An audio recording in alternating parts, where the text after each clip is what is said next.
Պողոս առաքյալը մեզ համար շատ գեղեցիկ խոսք ունի Տիմոթեոսին ուղված առաջին նամակում 3:16-ում եւ հայտնապես մեծ է Աստված պաշտության խորհուրդը,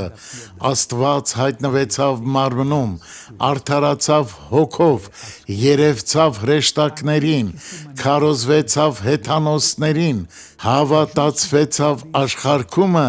եւ վերացավ փառքով, եթե նա ձեզ կանչել է ծառայության, եկեք եւ մի հեռացեք, եթե ինչ որ մեկը փորձում է համոզել ձեզ ասելով, որ հովիվ լինելը հիանալի է,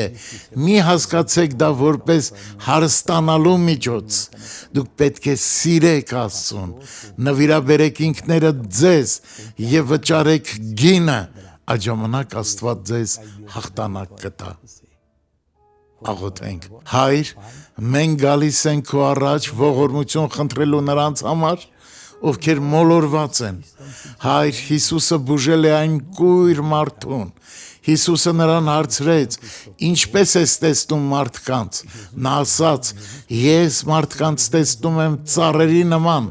եւ հետո Հիսուսը կրկին դիպավ նրան, մենք չենք ուզում տեսնել այնպիսի մարդու, ով միայն ընկած է փողի հետևից կամ մարմնավաճառությամբ է զբաղվում, ոչ Տեր, մենք ուզում ենք սիրել քեզ, օգնիր Հիսուսի անունով, ամեն։